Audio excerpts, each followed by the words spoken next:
the original. Got it. Those are gift from that actually. Is it actually? Mm-hmm. Yeah, you should see what printing it is. 1877. I didn't know. Yeah.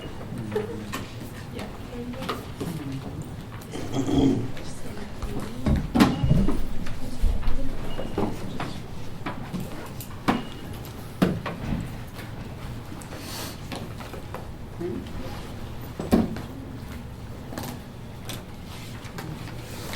This is great. Good to see you guys. I've wanted to do this for so long. It's very cool. Glad you guys are all here. Should we go ahead and start? Okay, I'm Brad, by the way. It's good to meet everybody.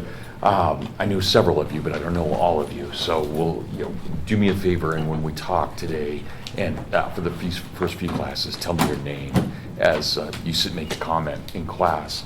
And I would like to go around and have people introduce themselves as well, but we'll get to that in a moment. So I have 2 classes before this, immediately before this. So this will always be about when I arrive, and I would really appreciate it if you guys would set the room up and have it ready. So when I get in here, we can just start right away. The other thing that I want to note, and I don't know if you guys saw how the time is, we actually have this scheduled from 12 to 2. But because it's only a 2-credit class, we actually only have to go for about an hour and a half to an hour 40 for us to meet requirements. So that's actually what we're going to do. Every class will end somewhere between 1:30 and 1:40. So I hope that's okay with everybody. But we'll do that. And I think that'll give us enough time to cover what we need to cover. Next time, I didn't realize this.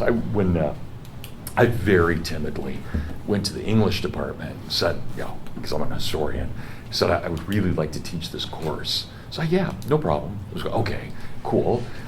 So I would like to teach it for 1 credit. Yeah, no problem. Oh, well, I'd like to teach it for 2 credits. Okay, no problem. And I stopped there. I thought, okay, I was pushing it. Then I went to lunch with Dr. Jackson. He's like, why didn't you ask for 3? So anyway, next time I teach this, I'll do it as a 3 credit. But anyway, so you guys this is kind of an experiment to do it as a 2. But hopefully we'll be able to cover a lot in here. But I did think that was funny. I was trying so hard to be polite. And anyway, such is life. I'm recording. I'm going to record all of our lectures, everything that we talk about this semester. And I will put those, I've got a YouTube channel just under my name.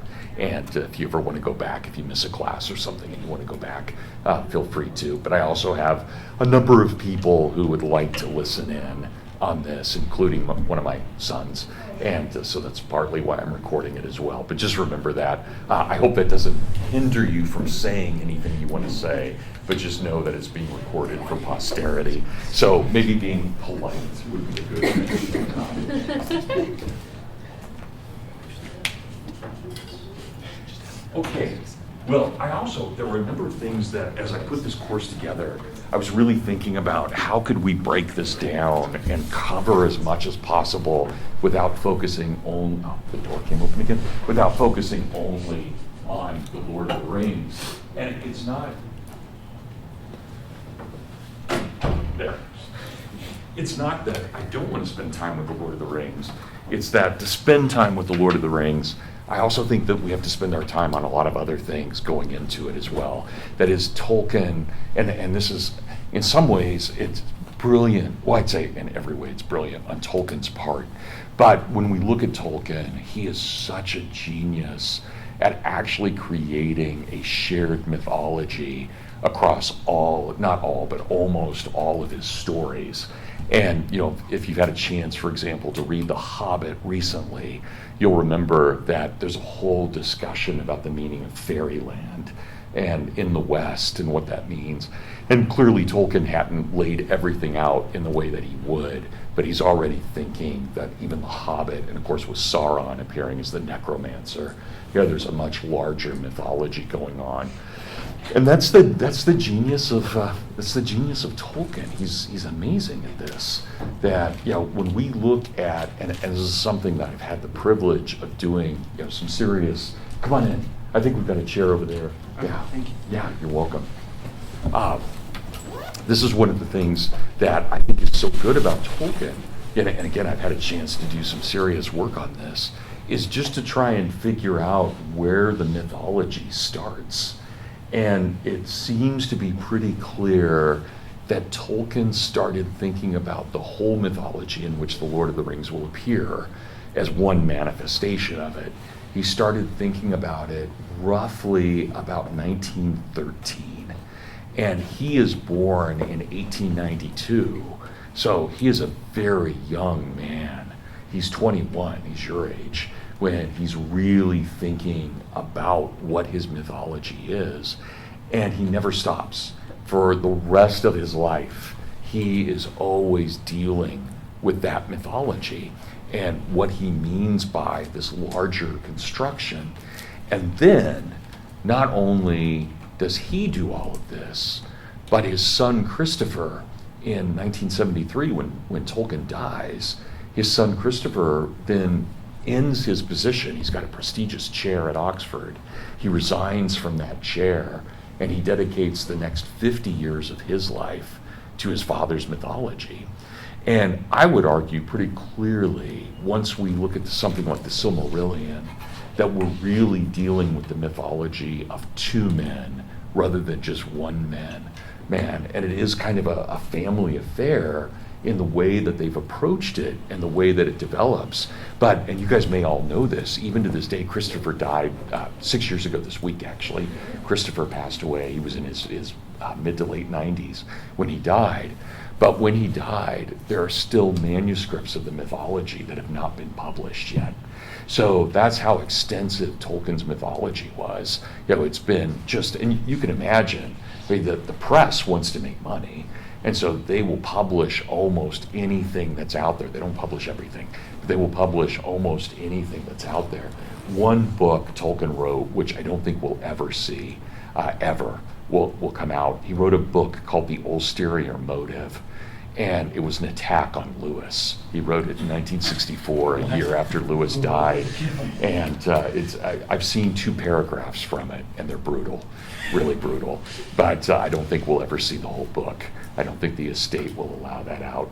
So that's not a part of the mythology either. So understandable. But I do think eventually we'll get all parts of the mythology. And we should probably talk about Lewis and Tolkien too. They did love each other, but like brothers, they also fought. And they had a falling out at the end of their life, which we don't quite know why. It looks like it was a religious argument, but we're not totally sure what happened. But definitely there was a falling out, pretty serious falling out over things. Okay, so let's talk about this, Tolkien's mythology.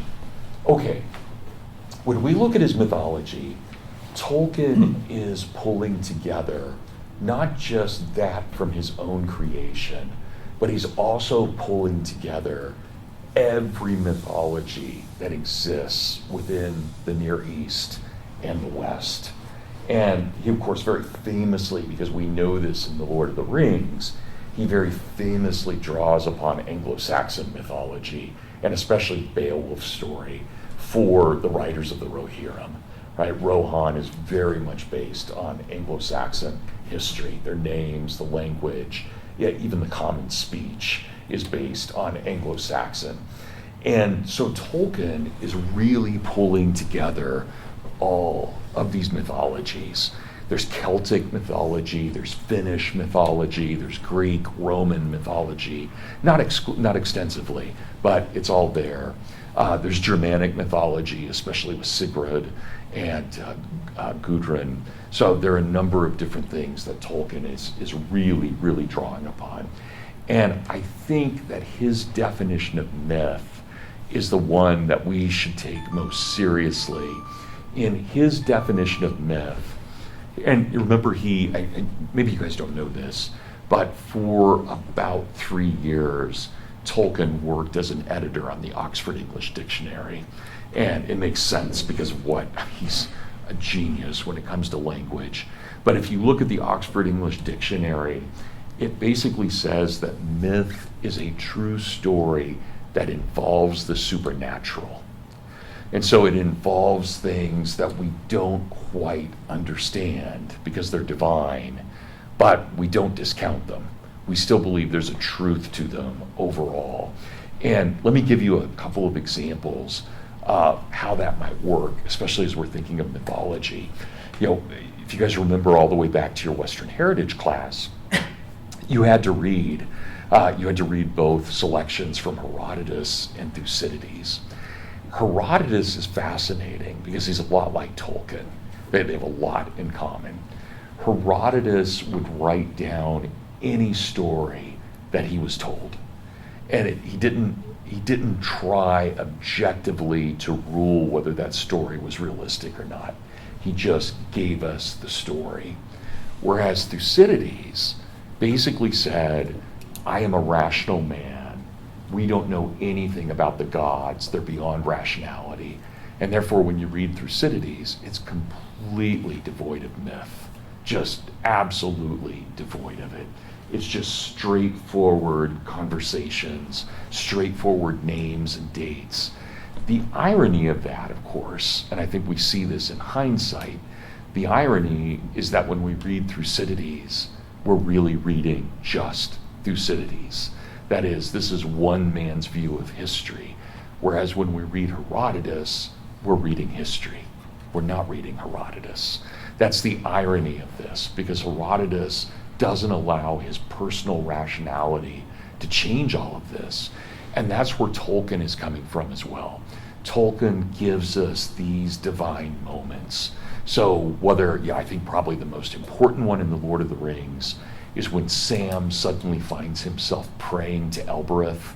This is a deeply mythological moment because Sam's speaking in a language he doesn't know, and yet he speaks it fluently. And this is really what I would call grace, calling upon grace, but it's purely mythical in what's happening. Faramir is a very mythic figure. Galadriel is a very mythic figure. Gandalf is a very mythic figure. There's so many things going on with these guys that they're far more than just our rational human universe. So that, I think, is a fundamental part of it. But also, think about it scripturally for a moment. Think about where we see the intermixing of history with mythology.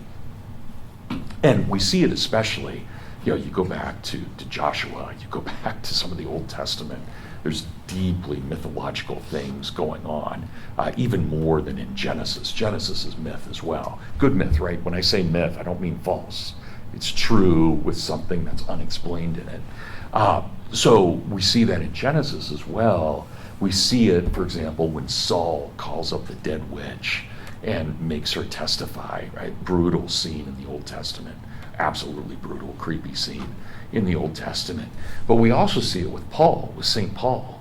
Think about when Paul shows up in Athens at Mars Hill and he debates the Epicureans and the Stoics. That's an incredible moment. And he doesn't dismiss them. He says to them, men, do you not see? You too have been religious. Here is your statue to the unknown God. Right? And now I reveal who that unknown God is. If that's not myth, nothing is myth. That's as mythic as it gets. And seeing this kind of combination there of scripture with the classical world. And then we see St. Paul, again in Acts 17, we see him, verse 42, where he says, as your own poets have said, in him we move and live and have our being. Well, at that point that Paul is giving that's a 350-year-old hymn from the Stoics. And in the original, it's in Zeus we move and live and have our being. And so look what Paul has done there. He's taken this deeply mythological thing. And if any of you receive communion at your churches, at your Christian churches, what language do you use during the communion service? In him we move and live and have our being. And I always wonder how many people attending service really know that they just quoted the Greek Stoics, right, at that point. It's stunning and absolutely mythic. And again, keep this in mind. When we look at language, what is God's name in Greek? It's Zeus. What is his name in Latin? It's Deus. It's the same word. with a slightly different pronunciation. It's the exact same word. So when we say God, we are saying Zeus because it means God. And in Anglo-Saxon, that's translated to Tus, which is where we get Tuesday. That's, even though Tus was not the king of the gods, he was the god of lightning. But there he is, right? So we take that. And of course, Zeus was god of lightning as well. So it makes sense that we have all of that. But I stress for all of us, that's a deeply mythological thing that all of us take as scripturally true. And we believe in it. And it's a fundamental aspect of our Christian faith, but it's deeply rooted in mythology. So that's where we see this intersection. Okay, what about Tolkien? Well, Tolkien is an interesting figure for a lot of reasons. And let me give you some background on Tolkien. So Tolkien is born in January of 1892.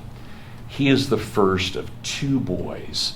His little brother, who's born just a couple of years later, is named Hilary. And I know that's a woman's name now, but it was not a woman's name then. It's converted since then or changed. But his name is Hilary. So it's Ronald is how Tolkien is referred to. And then his little brother, Hilary. And they are raised by a very loving, very up-and-coming English middle-class family. And the reason that they're so middle class and they've done well, we wouldn't know this in America, but you think about probably many of you growing up, you had probably a nice piano, like a Steinway piano in your house. So in England, the Tolkiens were the main piano manufacturers. And so that's how they made their family money. Hi, we've got 2 seats over here. So that's how they made their family money. And so the Tolkien family was very, very well off. In fact, I would say they were more than middle class. They would certainly be upper middle class. But Tolkien was actually born not in England. He was born in South Africa. And the reason is because his father was an investment banker and had been hired by a bank in South Africa to come down and do much of the banking for the diamond trade. And the diamond trade was really rough. You've got a lot of mafia, you've got a lot of criminality involved in it. Of course, Mr. Tolkien was none of that. He was straight-laced and he was down there to try and put some kind of normalcy on this trade. But it turned out, and I guess I've never been to South Africa, so I don't quite know what the environment is like. But whatever the environment was, Ronald, our Tolkien, could not handle it and just kept getting sick and very, very sick. And so the mother decides to take Ronald and Hilary back to England. And this is in 1895, so Tolkien's only 3, 2.5, 3. They get in the boat, they head back to England. And when they arrive at the docks in England, there's a telegram waiting for them that the father had died of some strange disease. And so there's no money at all. And Tolkien's mother, Mabel, is utterly distraught. But they've got the Tolkien, she's not a Tolkien, right? She married into it. But they've got the Tolkien money. And so she thinks, okay, this is fine. You know, the family's going to take care of this. Of course, she's distraught over the loss of her husband. But she thinks, I can raise these 2 boys. We can be fine. And everything will work. But then Mabel does something, and you have to forgive me, we're going to have to be religious for a lot of this class, and even denominational. But Mabel starts going to Cardinal Newman's oratory. Cardinal Newman is dead, but his priests are at this oratory. And lo and behold, when she goes into the Catholic Church, they treat her as an absolute equal. She's not a woman. She's just another Christian. She never experienced that before. And she is deeply, deeply intellectual, fluent in Latin and Greek, right? Very fluent in Latin and Greek. And she is liberally educated. And here she is meeting these priests who talk to her in Latin. She can use her Latin. They treat her as an equal. She loves this. And she converts to Catholicism.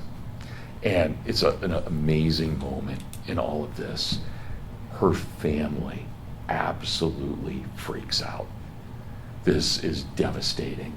They're Protestant, but they don't even go to church. They don't really care. They just know they're not Catholic.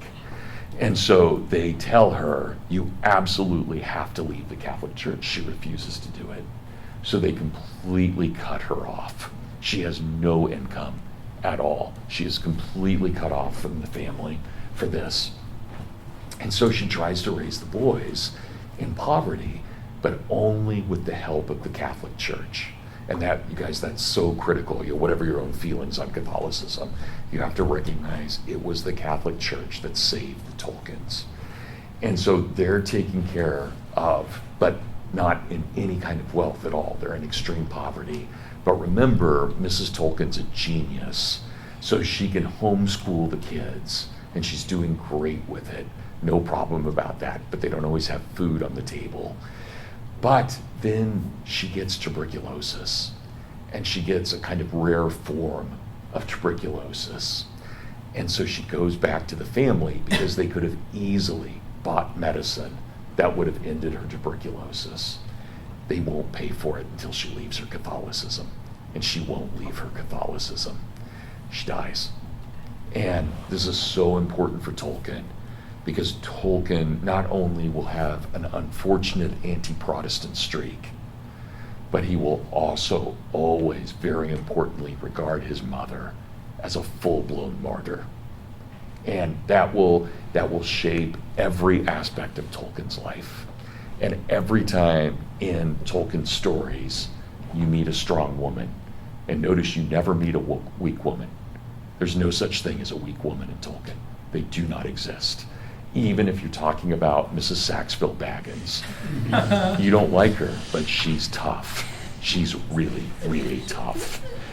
Every single woman in Tolkien's mythology is a mix of his mother, of his wife, and of the Virgin Mary. They all have that element to them. And that's going to be critical. And again, you don't have to agree with that. You don't have to agree with this theology, but you have to know it. So Tolkien was raised Church of England. He made the decision. His mother died when he was 12.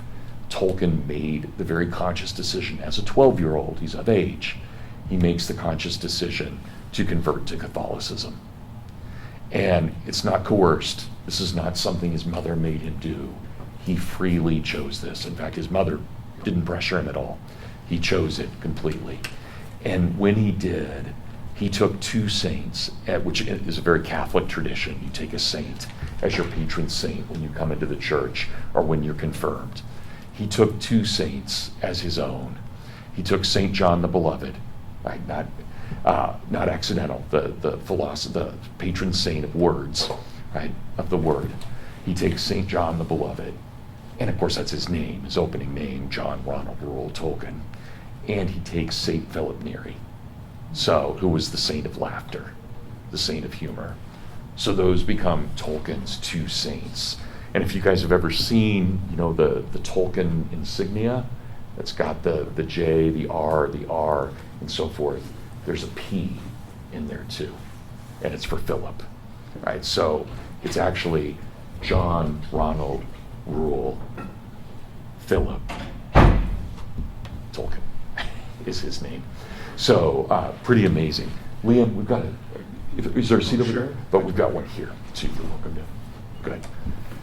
Okay, so Tolkien's Catholicism then is deeply rooted in everything he does.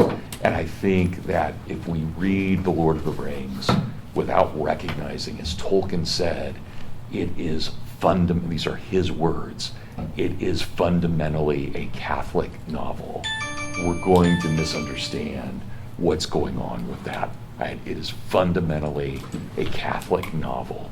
So that's going to be important for understanding how we look at this and what we deal with in the mythology.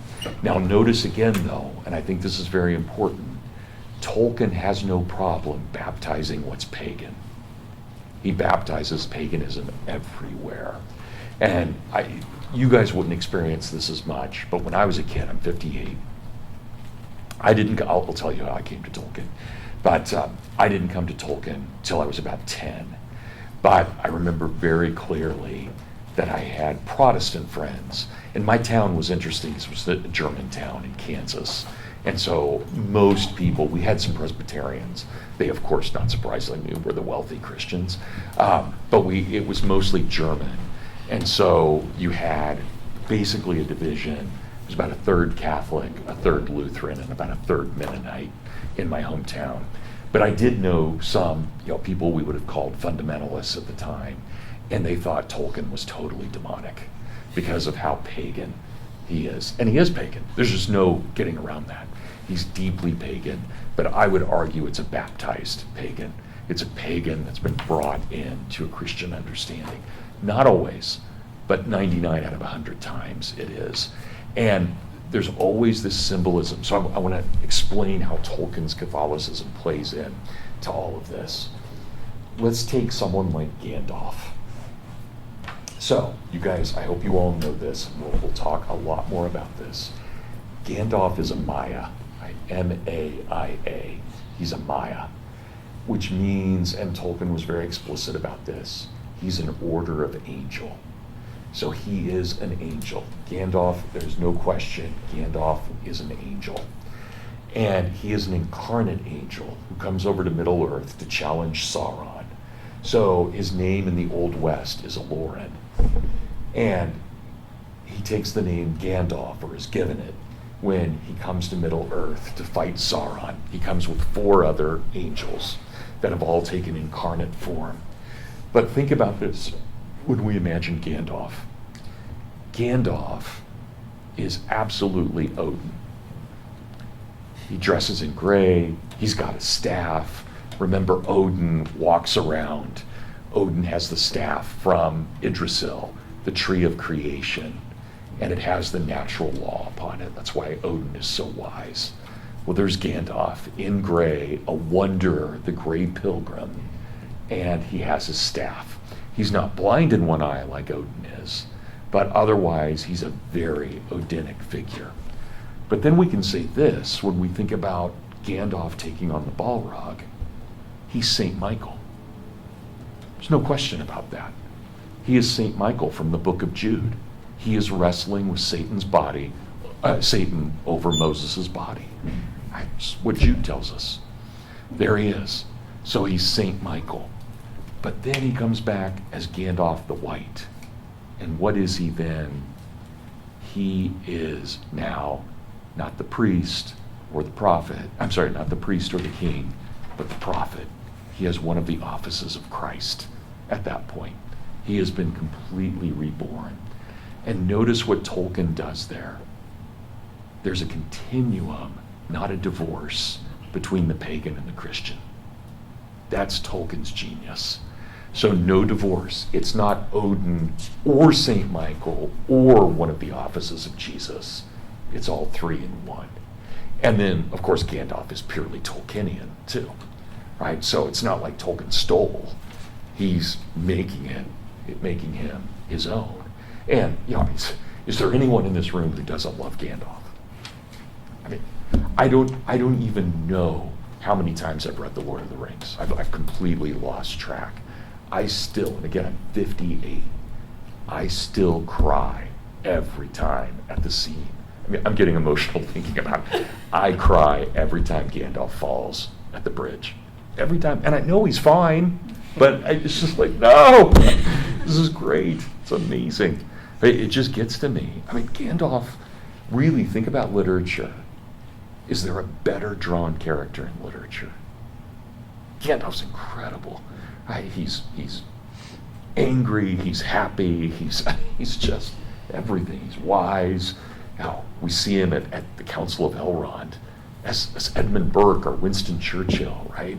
We see him in the Shire, and there he's a maker of fireworks, right? A master of toys, and he can do all of it, right? He's everything. So that's Tolkien, right? Being able to do that. And I think partly it's because Tolkien's mythology is so deep. It gives the illusion of true history, and as we read it. And we'll see as we read The Lord of the Rings together. And I hope you guys know we're going to do a lot of reading out loud. I hope that's okay for everybody. We're going to take turns and read out loud throughout the semester, partly because I like reading out loud, partly because I absolutely love being read to. So it's my class. I get to kind of enforce my students to read to me.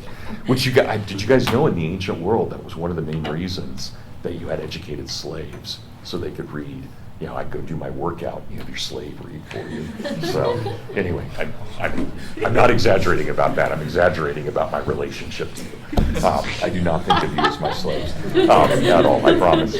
So, but that's we're going to do a lot of that in this class. And remember, Tolkien read this out loud chapter by chapter to the Inklings.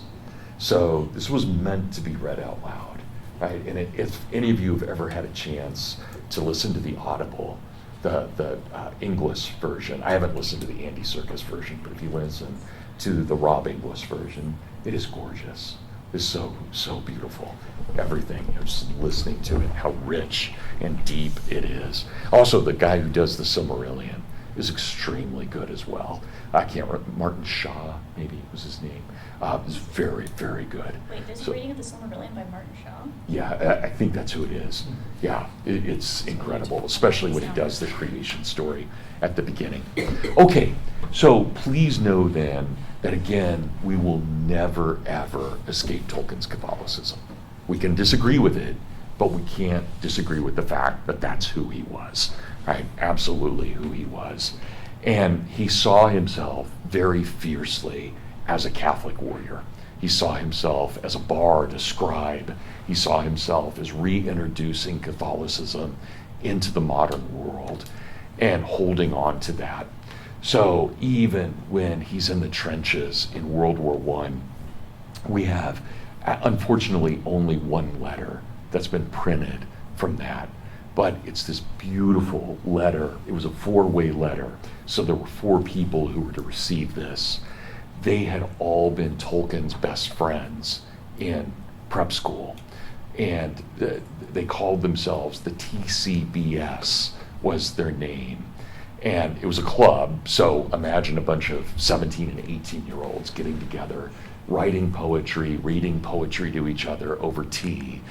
But they say, and we know this from this letter, that they absolutely, and that he was the only Catholic. The other guys were various Protestants. But they, as a group, decided that that their friendship was meant to revive old truths in the modern world and to tell God's story in a world that had rejected him. So we know that as early as 17 or 18, Tolkien very clearly has a mission and believes in that mission wholeheartedly. And he lives that out. He has 4 sons. He has good, not a great marriage. He has a good marriage, but he has 4 sons, very happy father, loves being a father, he has a great relationship with his kids. But he really does see himself, not in an arrogant way, but he really sees himself as a kind of prophetic figure in what he's doing in the 20th century. And so his mythology that he creates is very much meant to awaken us. It is meant to call to the best of us. It is meant to challenge us. It is meant to ask us to be better than we are. That's the purpose of Tolkien's literature, that we become greater than we believe we can be, that we become better, more moral, more ethical, more certain of our own faith and our own abilities. So, and I think that's one of the reasons even someone who has no idea about Tolkien's Christianity or Christianity at all can pick this book up and feel its heroism, because it just permeates the whole book. And Tolkien even said he preferred that this be called a heroic romance rather than a novel.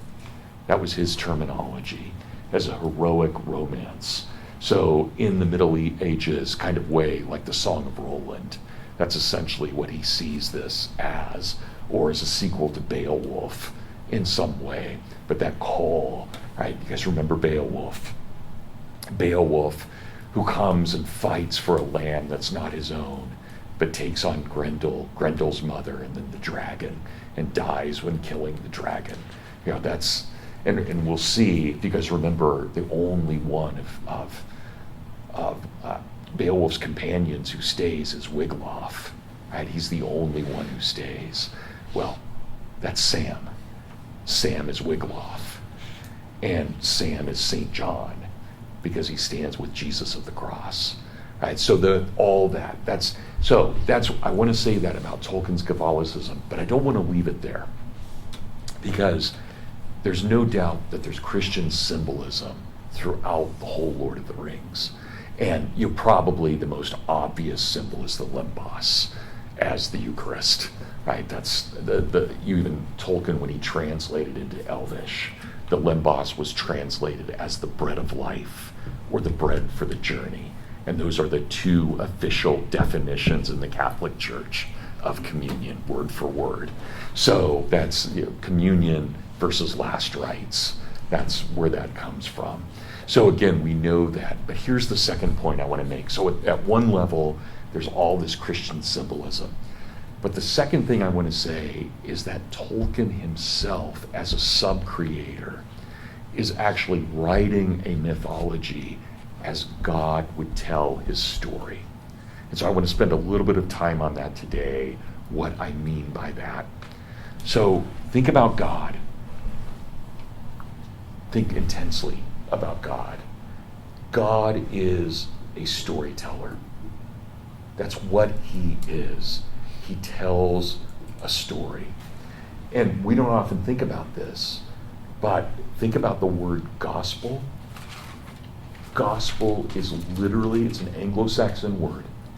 It literally breaks down into God's spell. That's what it is. It's a shortening of God's spell. And what does that mean? That's not spell like a witch. It's spell as telling a story. To cast a spell, again, not like a witch, but to cast a spell is to tell the story and to tell the person's place within the story. So, whether it's Emma or Anna or Andrew, whomever it may be, or Magdalene, we tell the story, but we know our place in it. So, I'll just use me for a moment, not to be hubristic, but just because I know myself. For some reason, I was born in September, the end of the summer of love, in 1967. I don't know why. Why not 1867 or 2067? Why not some other time? Why wasn't I born with you guys 2005, 2004, right? Why not? I don't know. I have no idea. But I'm a part of God's story. And, think about Gandalf and Frodo. All we have to do is choose what to do in the time that is given us. That permeates Tolkien's mythology. You guys don't know why you're 20, 21, 22. You don't know why, but you are. And it means that you came after your parents and you come before your children. It's life. It's stating an absolute truism. And yet, how often do we think about the mystery of that? Why did I get the mother that I got? Thank God I did. But why? Why did I get my grandparents? And again, thank God that I did. Amazing. But I didn't get to choose I didn't choose being white. I didn't choose being of Germanic origin. I didn't choose to live in an English-speaking culture. I didn't choose my parents. I didn't choose that I would end up being 6'2". None of those things. Or that I would gray really early. But, I didn't choose any of that. But here I am, right? And I don't mean this to sound all mystical, but I think there's a reason that all of us are in this room right now. I can't tell you exactly what that reason is or why, but for some reason we're meant to be here at this moment, in this time, in this place, to have this class. And, I'm really blessed that you guys are here. I mean, what would my life be if I weren't teaching? I couldn't have done anything else. I couldn't have gone to the army or been an accountant. I would have been a total failure. But I'm actually okay at teaching. Thank God. It's amazing. It's amazing, but it's all a mystery. And it's all God's gifts of grace. This is what Edmund Burke calls the unbought grace of life. I didn't do anything for this.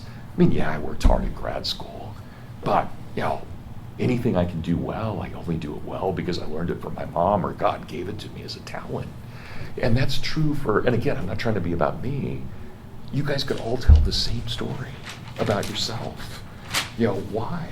And yet your point in existence is as much a mystery to you as it is to everybody. And then you meet that right person, the person you know you're destined to be with. That's the first time you know who you are. It really is the first time you meet that person. It's like, oh, okay. And imagine that person right now is out there doing something, having their own life at this moment. Maybe someone you've never met, maybe someone you met in grade school. Man, is that not a mystery? And that's a total mystery. And then you have your first child, and it's holy Moses. I can't believe this. This little bloody, gross thing arrives, and it's the most beautiful thing in the world. And suddenly, I'm not just a husband, I'm a dad. It's amazing. It's beyond amazing to think about what that means. That's what Tolkien is doing. He's telling a story, and it's not just any story. It's a story with heroes and villains and people who describe what they can do and find themselves better than they thought they were. I mean, think about when we meet Sam. Sam is this bumbling oaf in a bar who's making comments about a walking tree, and everybody laughs at him. And they all laugh at him. At the end of the story, in a chapter you guys will read, which Tolkien didn't include in the final because Lewis told him not to, but there's a chapter at the end of The Lord of the Rings that takes place 20 years after The Lord of the Rings. Sam has been the head of the Shire 7 times. He has something like 14 kids, and he's totally happy. And the way Tolkien describes it, and just think about this is just great. The way Tolkien describes his daughter sitting on his lap is his daughter looks at Sam the way hobbits once looked at Gandalf.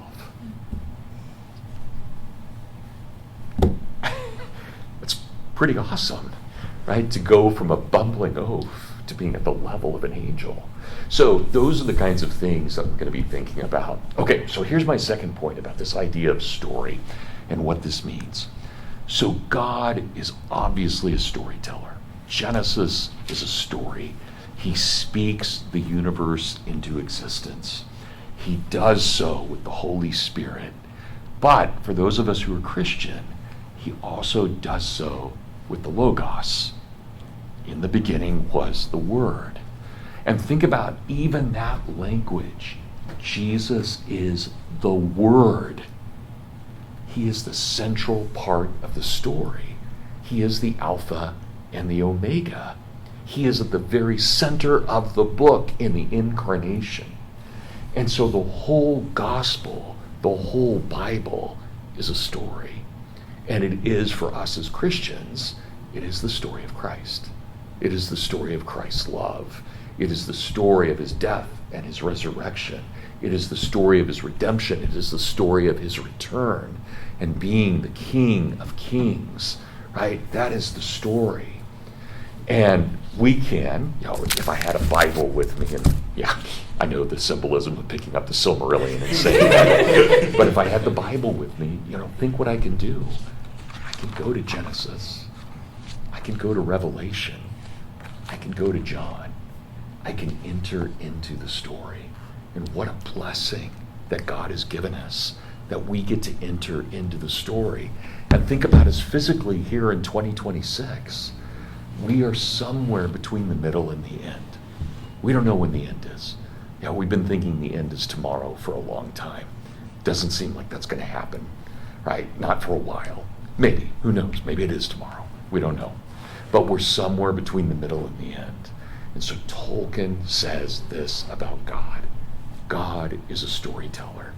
And therefore, one of the highest functions of man made in the image of God is to tell stories. That's what we do in our highest function. And it doesn't mean that being a priest or a nun isn't awesome. It doesn't mean that the Pope isn't really cool. It doesn't mean that, General Patton wasn't, or Eisenhower weren't amazing generals. But Tolkien is saying, but what about the storyteller? The storyteller who does what God did. So the idea of creating a story is, properly understood, an imitation of God. It is a very high thing. And Tolkien says this. He says, if God is the creator, man is the sub-creator. We are the sub-creator. And it means that the things we do have matter. I have 7 kids.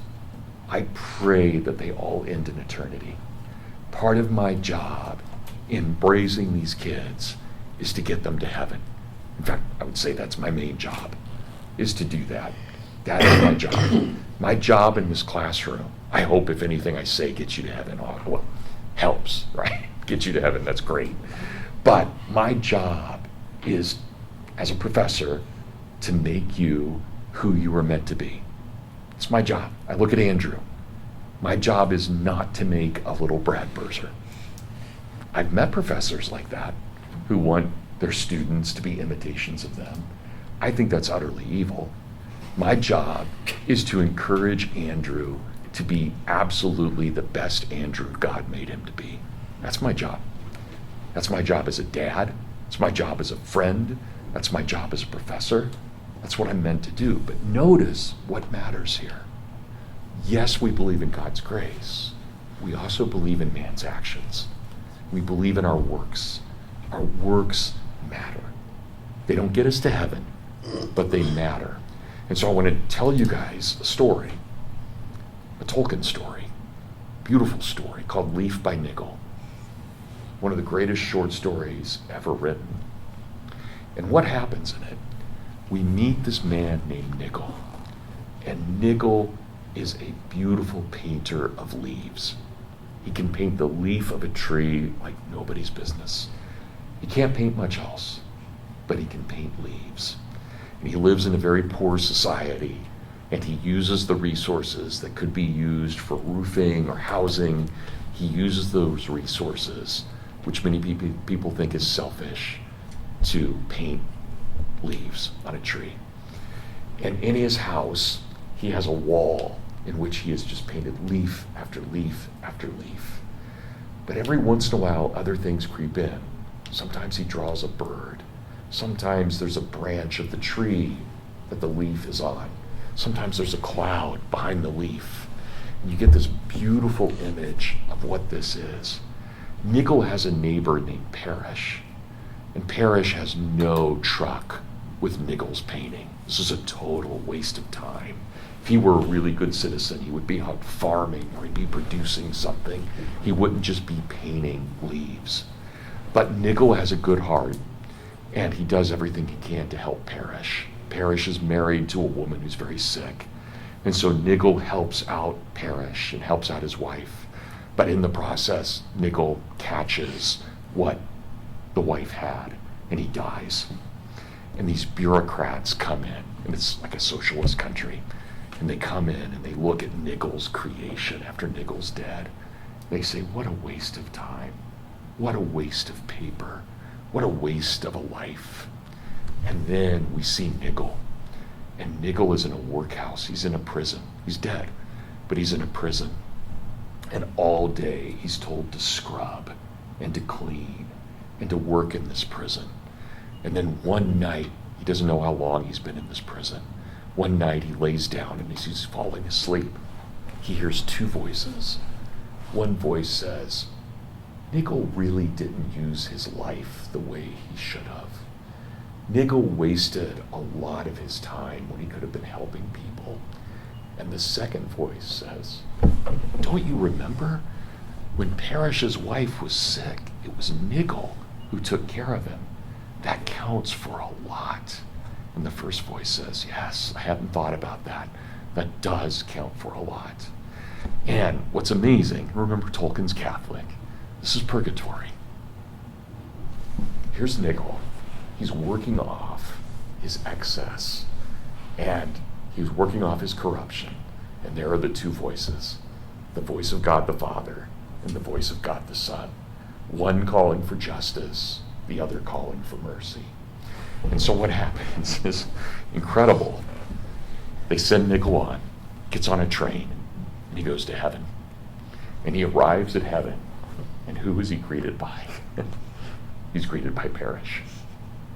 It's just incredible. Sorry, getting emotional, but it's just incredible. This is the guy who annoyed him to no end. And Parrish is a great farmer. Nigel is a great artist. And so they decide to plant the tree that Nigel had created in life and to make it real. And that's what they do. They plant this tree, and when they step back from the tree in heaven, they recognize it's Nigel's creation. Now, that's Tolkien in trying to tell us something fundamental about the afterlife. We do carry things with us. My children, I want to be in heaven. My teaching, my friendships with you guys, I want that to be in heaven.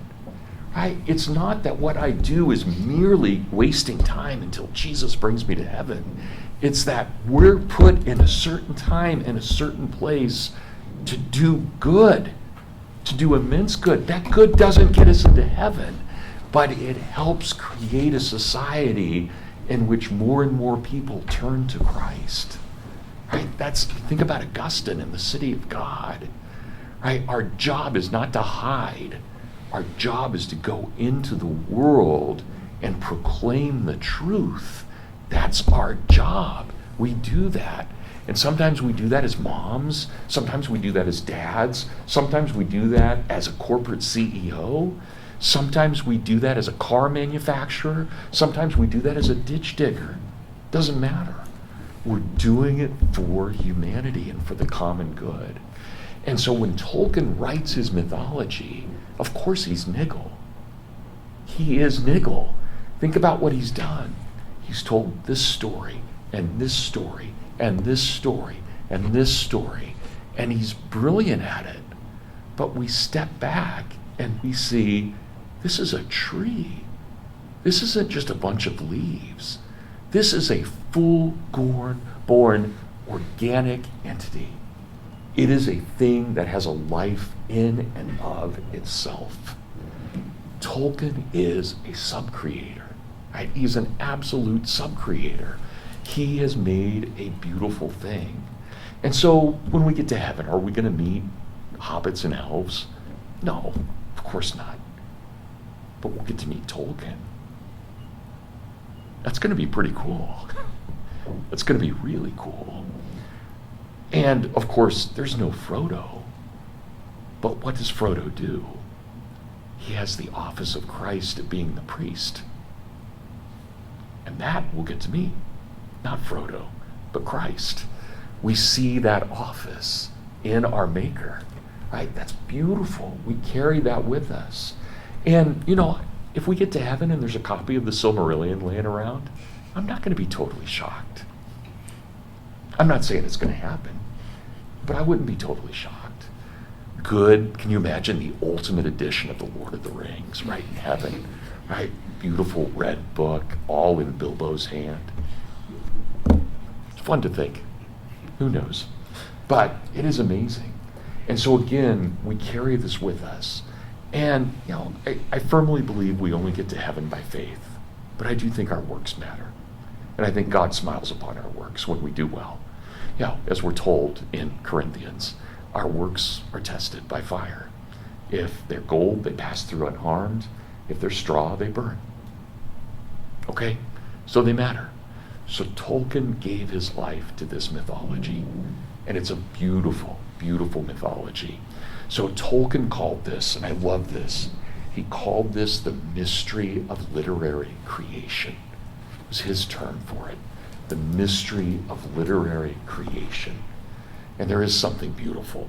And we can see that gift misused. I love Stephen King, but I'm not expecting to see a copy of The Shining in heaven. Right? I don't think it's going to be there. But again, maybe The Lord of the Rings will be there. Maybe the Four Quartets by Eliot will be there. I can see that. Maybe some of Cicero's works will be there. Maybe. I don't know. Virgil, the Aeneid. Can you imagine a baptized version of the Aeneid? How cool that would be. So, who knows? But again, our works matter. So Tolkien, in 1939, gave a very good lecture at the University of St. Andrews called On Fairy Stories. And I always think about the timing, because March of 1939 is only a couple of months before the Soviet Union and Nazi Germany invade Poland. All hell will break loose in September. And here's Tolkien in March, going about his academic business, doing what he needs to do, and he is asked to give the Andrew Lang Lecture at the University of St. Andrews. St. Andrews, you guys may know, was, first of all, before the Reformation, one of the great universities of the Middle Ages. And then, after the Reformation, it became the great university of the Reformation. It was deeply Calvinist. But by the time Tolkien comes in 1939, it is almost completely secular. And so part of what Tolkien is doing, because this is Tolkien, is he's bringing Christ to these people who should not be secular. And I always admire that. I can't really imagine standing up in front of a group of hostile academics and proclaiming the gospel. But that's exactly what Tolkien does in 1939. And it's amazing. And I want to read to you, and I'm gonna bring this in several times during the semester. But I want to read to you, and it's a little long, but I think you'll like it. What Tolkien says about reality. This is the end of his lecture. The joy which I have selected as the mark of the true fairy story, or romance, or seal upon it, merits more consideration. Probably every writer making a secondary world, a fantasy, every sub-creator, wishes in some measure to be a real maker, or hopes that he is drawing on reality. Now, remember, this is the difference between Melkor and, I never know how to pronounce it, Aule? Alme? How do you say it? Alme? Ale, right? It's the difference, right? They both try to create, but Melkor creates in his image, and Ale creates in the image of Iluvatar. Right? And so this is a sin, to try and create as God creates. It's a sin. We can't do that. We can be sub-creators, but we cannot create as God does.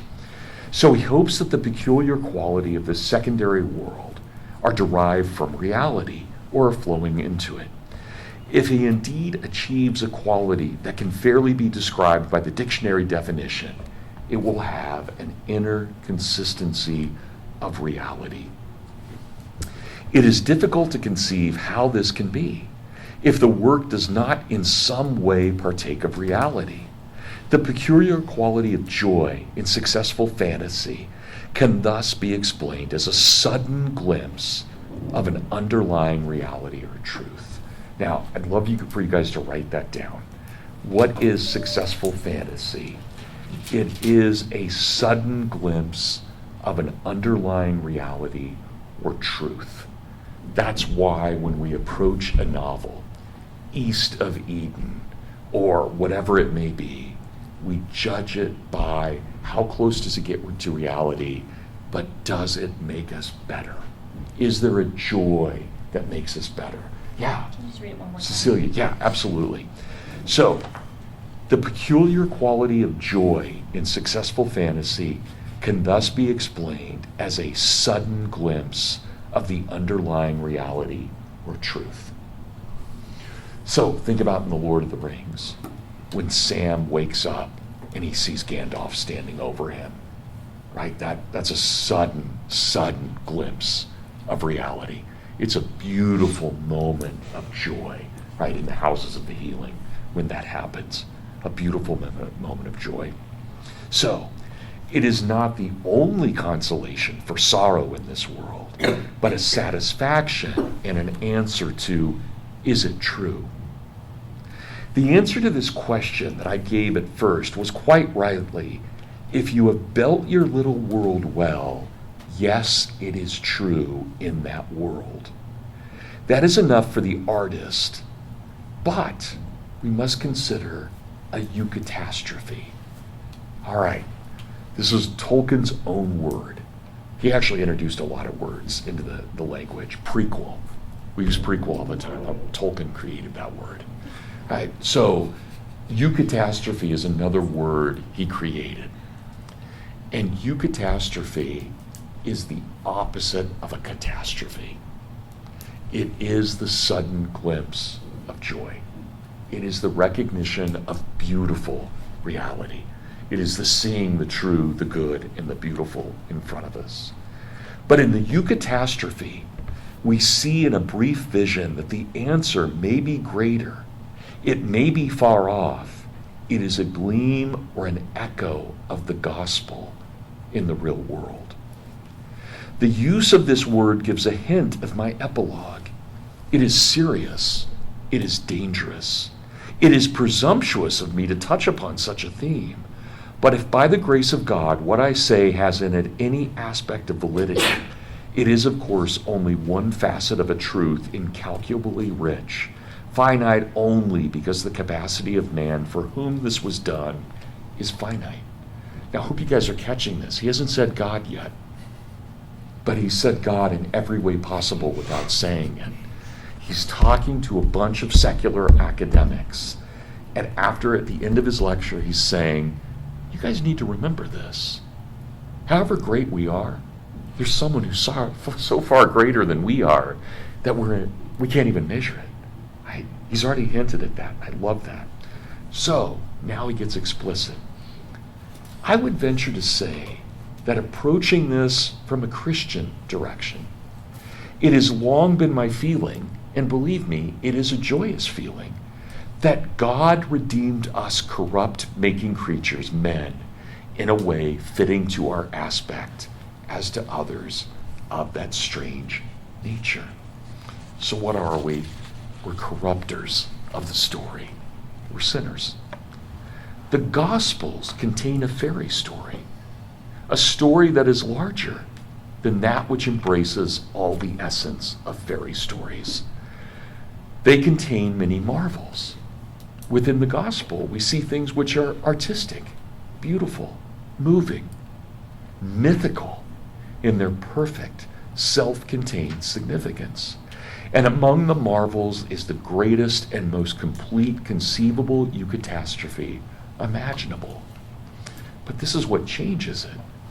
This story, the story, entered into history. It entered into the primary world. For the desire and aspiration of subcreation through this story was raised to the fulfillment of creation itself. And of course, I mean the incarnation. The birth of Christ is the eucatastrophe of man's history. The story begins and ends in joy. It has preeminently the inner consistency of reality. There is no tale ever told that men would rather believe was true, and none which so many skeptical men have accepted as true, purely for its own merits. For the art of it has the supreme convincing tone of primary art, that is, of creation. And I tell you this, to reject Christ leads either to sadness or to wrath. Talk about a call to arms, right? I mean, again, imagine saying this to a hostile group of academics. It's incredible. It's absolutely incredible. So Tolkien was never a hidden Christian. He always wore it on his sleeve. And it drove many of his colleagues crazy in Oxford. They did not like this. They were atheists. They were moderns. they did not like this. They hated Lewis more. But they really didn't like Tolkien. And Tolkien was also Catholic, so two things to hate about him, right? Whereas Lewis only had one thing to hate about him. But there it is. And again, just beautiful. And then Tolkien has this final note. He's already thrown down the gauntlet, right? You guys better accept Jesus, or you're going to end in sadness or wrath. But he says this: I would like to remind everyone that in God's kingdom, the presence of the greatest never depresses the small. Think about that. That's incredible. In God's kingdom, the presence of the greatest never depresses the small. Why? Because redeemed man is truly man. Story, fantasy, still go on and should go on. The gospel is not abrogated by legends. The gospel hallows those legends, especially if those legends have the happy ending. The Christian still has to work with mind as well as body to suffer, to hope, and to die. But he does now perceive that all his bents and faculties have a purpose, and all of his works, no matter how small, can be redeemed by the grace of God. So great is the bounty with which he has been treated that he may now perhaps fairly dare to guess that in fantasy he may actually assist in the enrichment of creation itself. For all tales may come true, and yet at the last redeemed, they may be as like and as unlike the forms that we are given as man, finally redeemed, but they will be so like and unlike our fallen selves that we may not recognize them. Again, that's beautiful, beautiful theology. Absolutely beautiful. So the least among us will be equal to the great among us, among the redeemed. And yet notice again what Tolkien says: our gifts are not in vain. And I know that Christmas story is so annoying about the little drummer boy, but when you really think about its essence, it's a beautiful story. This is the one gift the kid has to give, and he gives it. Now, believe me, beating a drum in front of a sleeping baby is not a wise idea, but you can still imagine the beauty of that. So when we give ourselves to God, think about these little things we can do, right? And you guys know these. I mean, think about someone, you're at the dinner table and you've got a test the next morning, but your best friend is really depressed and they need to talk. You'll probably talk to them rather than study.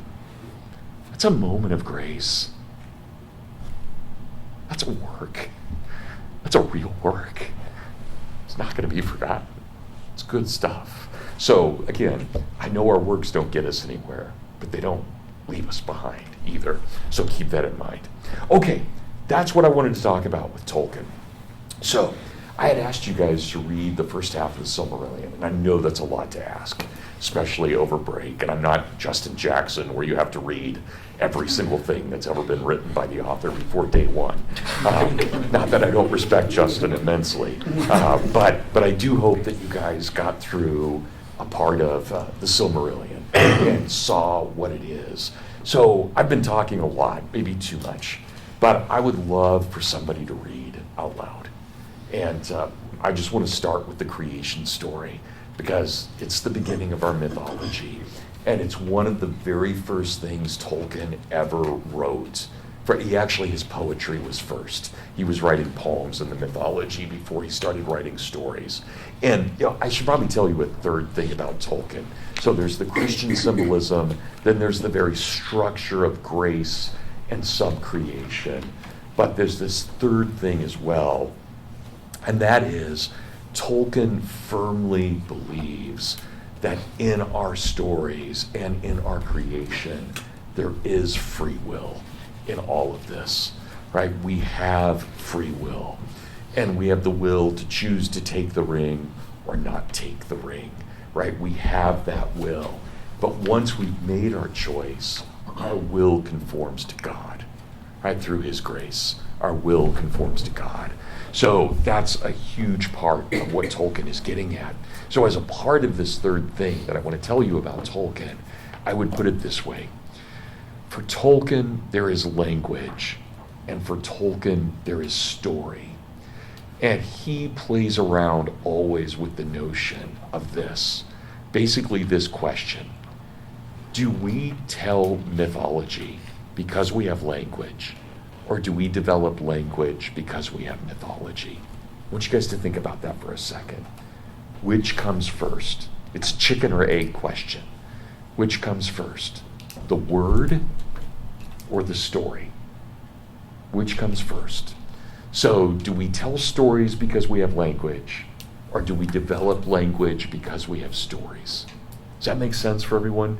This was a huge philological question at the end of the 19th and the beginning of the 20th century. So that's what I want you to think about for a moment.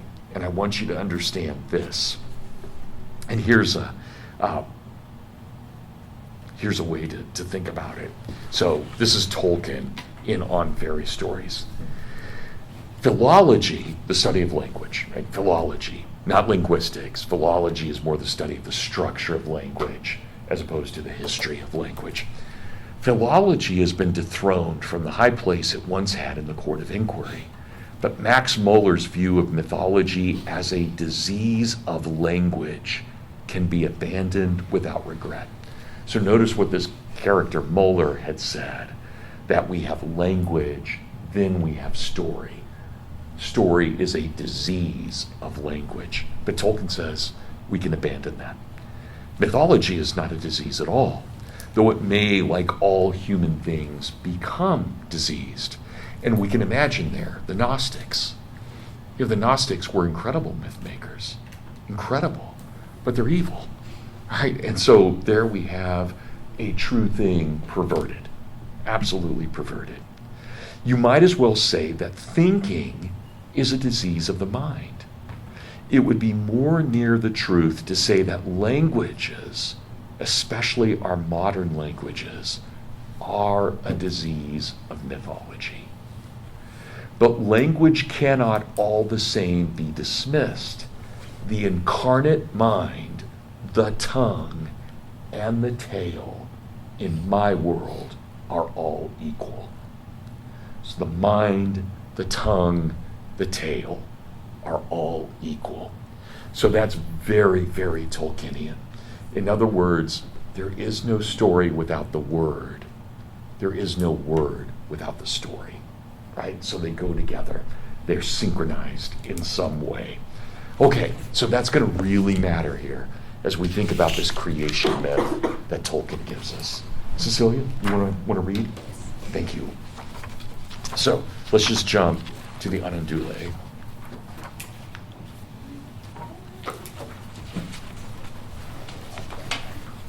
Okay. Music of the Ainur. There was Eru, the one, who in Arda is called Ilúvatar, and he first made the Ainur, the holy ones, that were the offspring of his thought. And they were with him before aught else was made. And he spoke to them, propounding to them themes of music, and they sang before him, and he was glad. But for a long while they sang only each alone, or but few together, while the rest hearkened. For each comprehended only that part of the mind of Ilúvatar from which he came, and in the understanding of their brethren they grew but slowly. Yet ever as they listened they came to deeper understanding, and increased in unison and harmony. And it came to pass that Ilúvatar called together all the Ainur and declared to them a mighty theme, unfolding to them things greater and more wonderful than he had yet revealed. And the glory of its beginning and the splendor of its end amazed the Ainur, so that they bowed before Ilúvatar and were silent. Then Ilúvatar said to them, Of the theme that I have declared to you, I will now that ye make in harmony together a great music. And since I have kindled you with the flame imperishable, ye shall show forth your powers in adorning this theme, each with his own thoughts and devices, if ye will. But I will sit and hearken, and be glad that through you great beauty has been wakened into song. Then the voice of the Ainur, like unto harps and lutes and pipes and trumpets and viols and organs, and like unto countless choirs singing with words, began to fashion the theme of Iluvatar to a great music. And a sound arose of endless interchanging melodies woven in harmony that passed beyond hearing into the depths and into the heights, and the places of the dwelling of Iluvatar were filled to overflowing, and the music and the echo of the music went out into the void, and it was not void. Never since have the Ainur made any music like to this music, though it has been said that a greater still shall be made before Iluvatar by the choirs of the Ainur and the children of Iluvatar after the end of days. Then the themes of Iluvatar shall be played aright, and take being in the moment of their utterance, for all shall then understand fully his intent in their part, and each shall know the comprehension of each, and Iluvatar shall give to their thoughts the secret fire, being well pleased. But now Iluvatar sat and hearkened, and for a great while it seemed good to him, for in the music there were no flaws. But as the theme progressed, it came into the heart of Melkor to interweave matters of his own imagining that were not in accord with the theme of Iluvatar, for he sought therein to increase the power and glory of the part assigned to himself. To Melkor among the Ainur had been given the greatest gifts of power and knowledge, and he had a share in all the gifts of his brethren. He had gone often alone into the void places, seeking the imperishable flame, for desire grew hot within him to bring into being things of his own, and it seemed to him that Iluvatar took no thought for the void, and he was impatient of its emptiness. Yet he found not the fire, for it is with Iluvatar. But being alone, he had begun to conceive thoughts of his own, unlike those of his brethren. Some of these thoughts he now wove into his music, and straightway discord arose about him, and many that sang nigh him grew despondent, and their thought was disturbed, and their music faltered, but some began to attune their music to his, rather than to the thought which they had at first. Then the discord of Melkor spread ever wider, and the melodies which had been heard before foundered in a sea of turbulent sound. But Iluvatar sat and hearkened until it seemed that about his throne there was a raging storm as of dark waters that made war upon one another in an endless wrath that would not be assuaged. Then Iluvatar rose, and the Ainur perceived that he smiled, and he lifted up his left hand, and a new theme began amid the storm, like and yet unlike to the former theme, and it gathered power and had new beauty. But the discord of Melkor rose in uproar and contended with it, and again there was a war of sound more violent than before, until many of the Ainur were dismayed and sang no longer, and Melkor had the mastery. Then again Iluvatar arose, and the Ainur perceived that his countenance was stern, and he lifted up his right hand, and behold, a third theme grew amid the confusion, and it was unlike the others, for it seemed at first soft and sweet, a mere rippling of gentle sounds and delicate melodies. But it could not be quenched, and it took to itself power and profundity. And it seemed at last that there were two musics progressing at one time before the seat of Iluvatar, and they were utterly at variance. The one was deep and wide and beautiful, but slow and blended with an immeasurable sorrow from which its beauty chiefly came.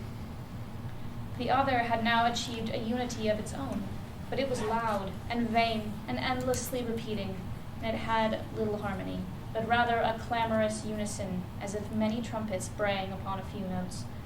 And it essayed to drown the other music by the violence of its voice, but it seemed that its most triumphant notes were taken by the other and woven into its own solemn pattern.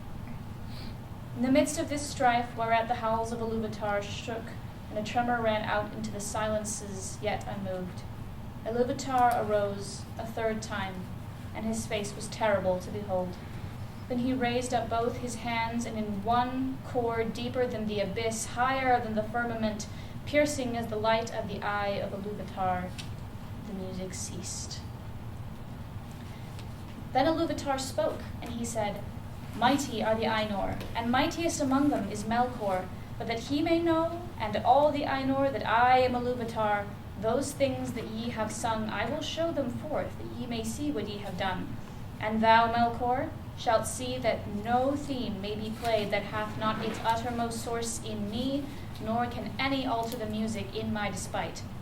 For he that attempteth this shall prove but mine instrument in the devising of things more wonderful, which he himself hath not imagined. Then the Ainur were afraid, and they did not yet comprehend the words that were said to them, and Melkor was filled with shame, of which came secret anger. But Iluvatar arose in splendor, and he went forth from the fair regions that he had made for the Ainur, and the Ainur followed him. But when they were come into the void, Iluvatar said to them, Behold, your music. And he showed to them a vision, giving to them sight where before was only hearing. And they saw a new world made visible before them, and it was globed amid the void, and it was sustained therein, but was not of it. And as they looked and wondered, this world began to unfold its history, and it seemed to them that it lived and grew. And when the Ainur had gazed for a while and were silent, Iluvatar said again, Behold your music. This is your minstrelsy, and each of you shall find contained herein, amid the design that I set before you, all those things which it may seem that he himself devised or added. And thou, Melkor, wilt discover all the secret thoughts of thy mind, and wilt perceive that they are but a part of the whole, and tributary to its glory. Excellent. Thanks, Cecilia. That was beautiful reading. Okay, let's talk about this for a little bit. What do we see in this? What do we gather? Is it commensurate with Genesis? What do we do? Right, Iluvatar is Elvish for God the Father, so Eru means father, and it's pretty clear that Tolkien is giving, we can at least say that he's being rather explicit in being Christian. What about, do we see the Holy Spirit here? Yeah, what's your name? Justin. What is it? In the flame. Yeah, in the Talks flame. about- Yeah, okay. And what's he call it? Do you remember? What are the various names? I'm blanking. That's okay. Because I can't think. Right, the secret fire? Yeah. Right, the secret fire and the And the flame. imperishable flame. Imperishable, absolutely. You guys remember at the bridge when Gandalf dies, I am a servant of the secret fire, right? At that moment. And we know this explicitly because Tolkien told an evangelical professor from Wheaton College in the summer of 1964, told him point blank that yes, this was the Holy Spirit. So we know that. That's not something we just conjecture. We know that for certain. And so that's, when Gandalf dies, he's declaring himself a servant of the Holy Spirit. What about, anybody catch Jesus in this? But yeah, what's your name? Nolan. Nolan, thank you. I think about maybe the theme that arises in response to Okay. Melkor's, maybe that it seems to have echoes of that of God in the garden saying, you will bruise his heel and he will crush your head. Mhm. Kind of a response to what's happened Okay. to the corruption. Yeah, thanks, Nolan. That's good.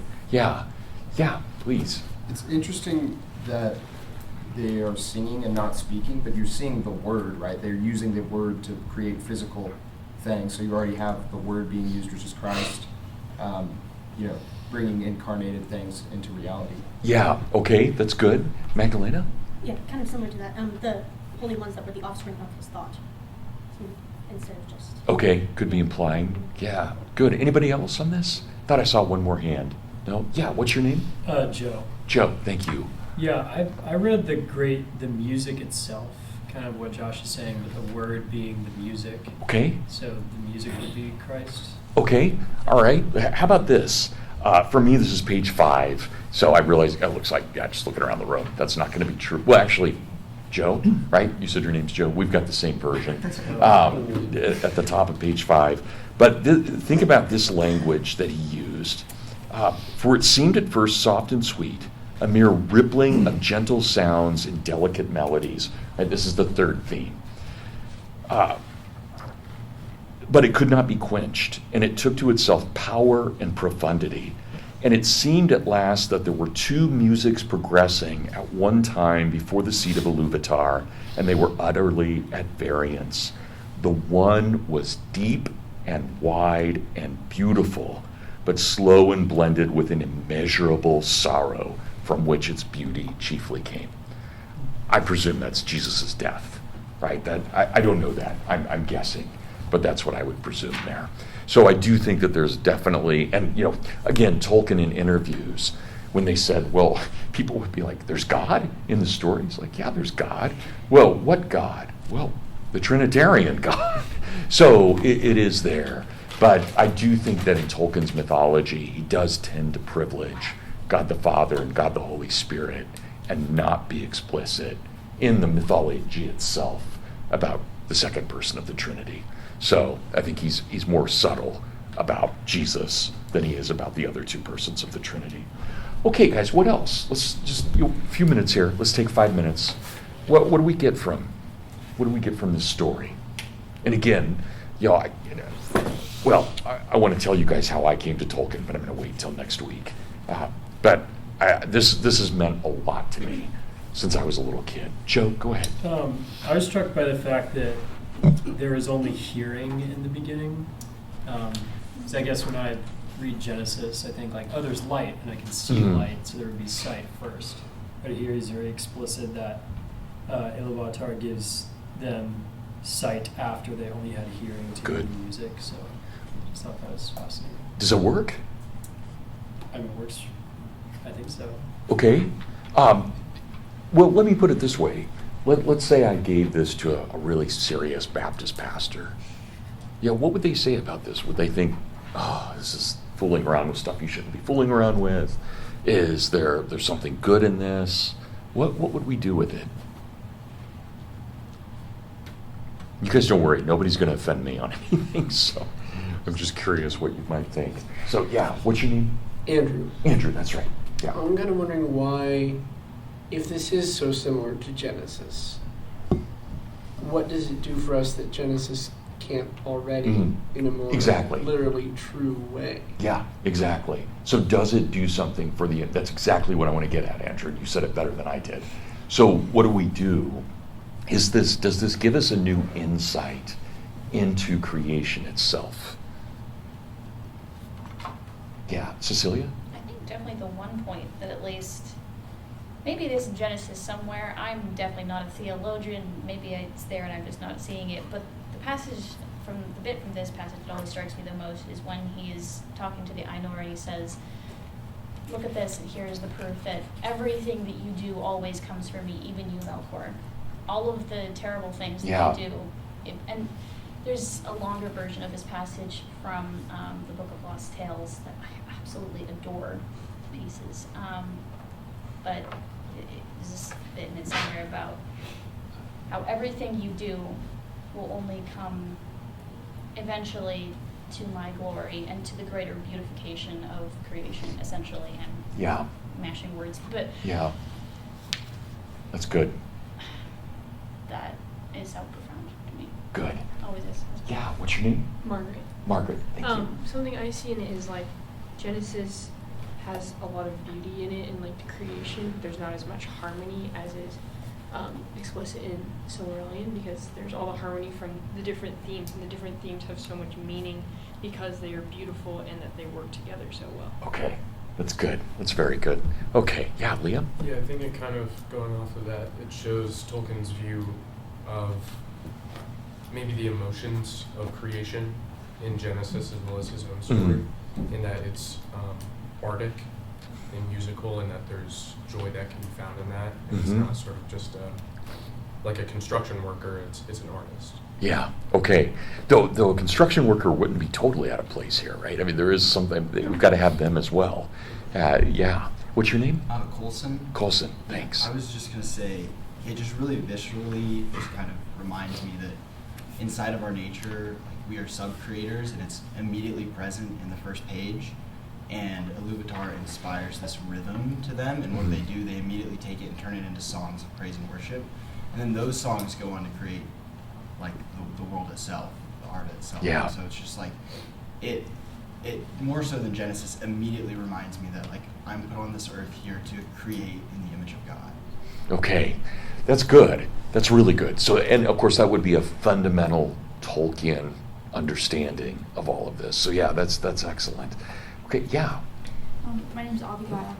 And something that I just always noticed with this, and then also with the beginning of how Aslan creates Narnia, so Lewis and Tolkien are both on it, is that, like we mentioned it is in song. So it's still in speech, like Genesis, Mhm. but there's something that they were attracted to, and we're going to create these worlds with song at the beginning. And I wonder if they chose that because in some ways, even more than speech, song speaks to everyone. Yeah. Because it speaks to something deeper within us than people can listen to words but not like hear words. Okay. With music, it moves you. Have you had a chance here at Hillsdale to read Dante?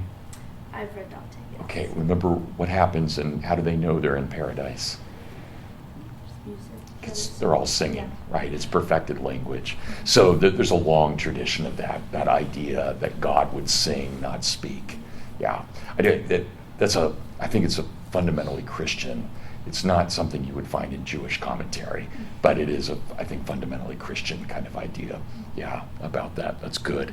Okay, guys. Anything else? Yeah, Andrew. I thought it was interesting that Lubitar says at the beginning that they are supposed to. Where does he say this?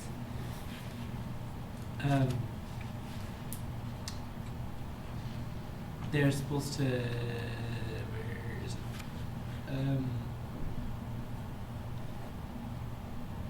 They're supposed to embellish it themselves with their own. Yeah. Their own, reflecting the different gifts which Lubitar has given to each of them. But then, what is it that Melkor has? Like, how is he able to, like, is it an absence of his? Like, where does this come from? These other themes that he's weaving in that are not of the original theme, because obviously each is putting into the theme something slightly different, but none of them are at variance with each other until Melkor introduces this new theme. Right. And Tolkien doesn't exactly say where this theme comes from, except they said it comes from himself. But if everything came from the start, from Lubitar, then where could it have come from? Okay. Is it just an That's absence excellent. of melody? Yeah, I want to, that's a great topic, and I'd like you to bring it up next week, if that's okay. Because I think that's something we really need to explore. It's a really fundamental question. Yeah, good. Yes? Yes, I was just going to say that at the beginning, it's interesting that he compares the voices of the Ainur like unto harps and lutes and pipes and trumpets, and like unto countless choirs singing with words, right? Because like these things, bodies and voices, and even like the musical instruments haven't been invented yet. Those are going to be invented by elves and men, right? And I don't know who our narrator is, but he's, telling this story, collecting this mythology later and putting it into the terms of the art, the sub-creation that humans and elves are doing later, putting the creation myth into those terms. Yeah. Right? So you already see that interplay, looking back and not only looking forward from the creation, but looking back when it's being told to other people. Your question about who the narrator is going to be really important for us during this whole semester. I want to keep asking that throughout the whole Lord of the Rings, who the narrator is. And by the tradition, it seems to be the case that Elrond is telling Bilbo this and Bilbo's recording it. But the language is higher than what Bilbo would normally use, so I'm not sure that works perfectly. But that's kind of the tradition. Remember, at the end of the Lord of the Rings, Bilbo hands the 3 books of Elvish history to Frodo, which he had translated from Elrond. So that's where the Silmarillion's supposed to come from, ultimately. So, yeah. I haven't read it myself, but I remember hearing a while ago someone was discussing Pengaloth, I think, was the name of the elf, who had theoretically written kind of what becomes the source material for the Silmarillion. Yeah. It's never explicit. Tolkien actually plays around with a couple of different possible narrators, but it does fit into Tolkien's idea that these are sub-creators too, right? That's all part of it. So part of his literary. Okay, yeah, Colson. I found it to be a really helpful warning that it's in his loneliness that Melkor's corrupted. It's when he goes out into the void and is away from the other angels. Is whenever the corruption seeps in, it's just in isolation. Yeah, absolutely. Liam? Going off of that, it's interesting. He has a similarity to Christian cosmology, if that's the right word, in that he's not dualistic. It's not like there's a Iluvatar and then an equal opposite force. Right. That Melkor can face a Iluvatar. It's just the Iluvatar and then the void. Yeah. And that's, yeah. Yeah, yep, absolutely. It's good, guys. Great start. Let's, I still want to get to know all of you. So why don't we do that next week, if that's okay? We'll start off class and we'll go around and introduce ourselves. Who's my, just real quick, I don't mean to single you out. Who's my grad student? That's you, okay, thank you. Yeah, that's great. I just singled you out, sorry about that. But yeah, you're now outed. So, but yeah, very, very glad you're here. That's great. Good. Glad you guys are all here. Thanks. Sorry, sorry I got a little emotional at times. This stuff obviously means a lot to me. So, but I get emotional at anything. So that's such is life. All right, thank you guys. So next week, just finish Silmarillion. And right? Try to finish Silmarillion, and I'm going to lecture a little bit, and we'll meet each other again. If you guys don't mind, let's put the tables, the desks back the way they were, and then when you guys get here next week, set it up this way again. So don't hesitate to email me if you want. I'm always checking email.